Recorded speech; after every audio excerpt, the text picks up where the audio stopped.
A Sister Wife Fairy Tale, Requiem. Once upon a time in the faraway kingdom of Kodynesia, Queen Christine of the clan of OG3 ruled her corner of the castle basement with strength, sass, and 6 children, while her liege lord Sir Baldilocks the Absent was off galloping into the sunset with whichever wife he was pretending to like that week. Fast forward to today. Christine has retired her crown as the overworked single wife and married a man, a real man with independent income and opinions. And get this, he wants to share the load with her. To that I say, all right, all right, all right. Let's talk about the glorious, awkward, sometimes confusing, and surprisingly tender journey of Christine and her knight in shining cargo shorts, David Woolley. Because when you go from solo parenting in a polygamous dystopia to having a full-time emotionally available husband, you don't just flip a switch. You have to reboot the whole system.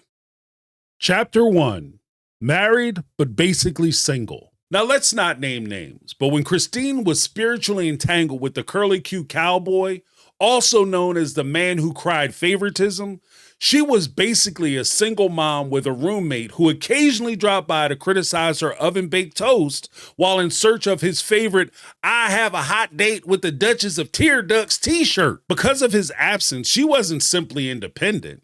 She was alone. She was self-contained, self-powered, and emotionally waterproof. She had to be. The only thing Baldilocks was consistently present for was his own comfort and anything that involved the family funds, aka his money. Chapter 2.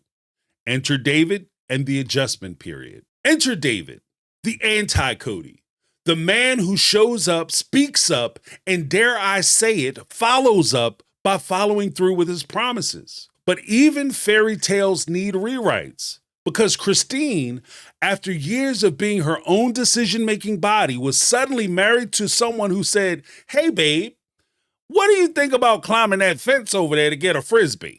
Okay, David, Isabel, and Tony, I'm just gonna go get it. Leave it. It's fine. Everything's fine. Okay, What? David. Oh my God. Okay.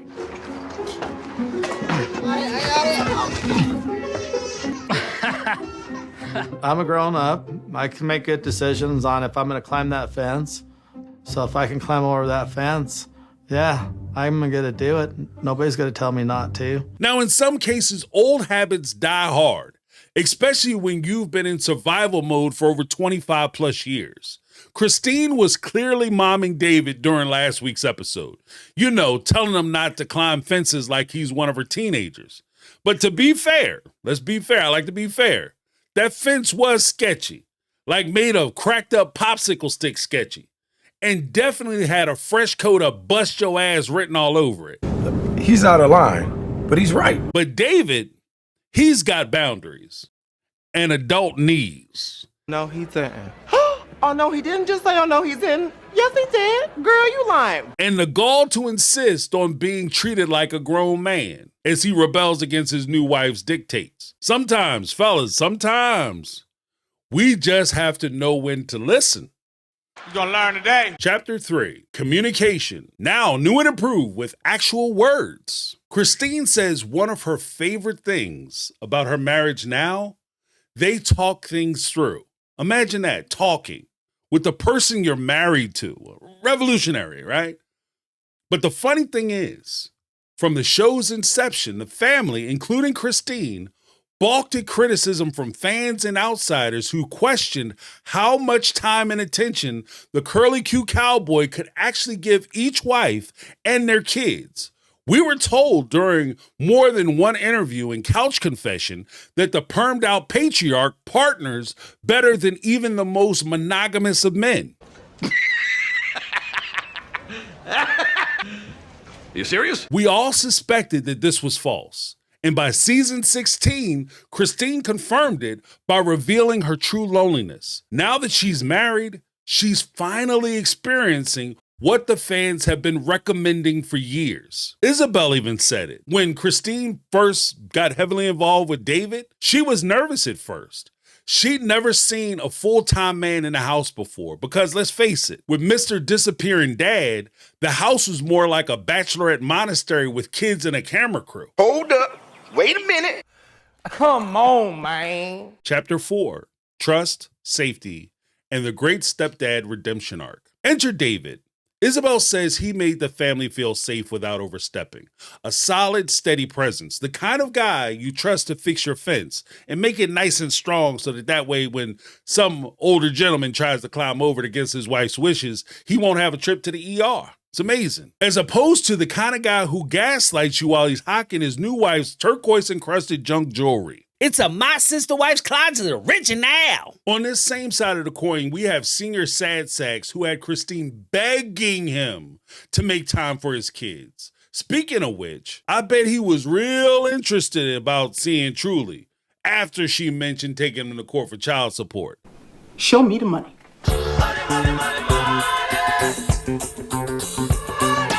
Funny how those things work out, isn't it? Here's a fun fact.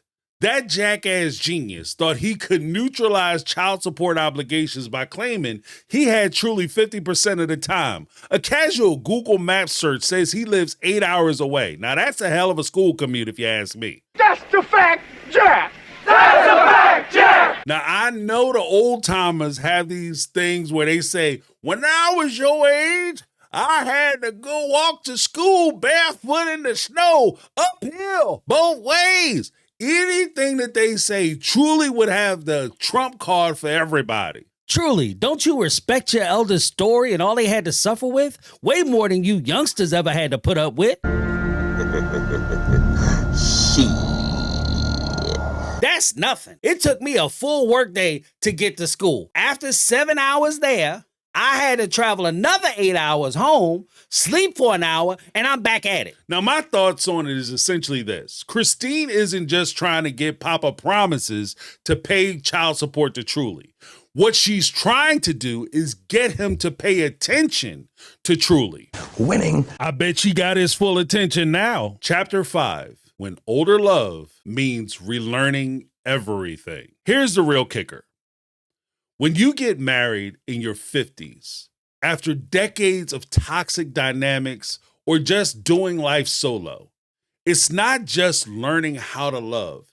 It's about unlearning how to survive. At some point, Christine had to make the decision to let go of her hurt, anger, and negative experiences so she could reach for something better, something that would allow her to be her authentic self and live life on her terms. Christine didn't just get a partner, she got a mirror, one that reflects how strong she's always been and how much softer she's finally allowed to be. This is something she couldn't experience with the man who shan't be named. In order for her to survive that relationship, she had to armor up to protect herself. Now, she gets to lay her battered and bruised armor down by the door and trust they'll protect each other. It's a different experience when you're with someone who has your back, as opposed to someone who's only behind you because it's easier to stab you in the back from there. This love isn't perfect, but it's honest, it's present, and it doesn't require a spiritual head of household checklist or a patriarchal stamp of approval. It's just two people, most likely making tons of mistakes, but working together to figure it out. They're breaking bad habits, and in the end, they're choosing each other every day, even if the occasion arises where one of them tries to jump a janky-ass fence. Cheers to the new power couple. Here's to Christine. From single mom in a sister-wife sitcom to a woman with a partner, a voice, and a whole lot of love. And here's to David, the man who showed up, suited up, and stayed. Because apparently, having an opinion isn't a crime when you're not married to the prince of petty problems. That's my take. I'm James. This has been my take on reality, and I'm out. 'Cause I've been living life right like I could just die.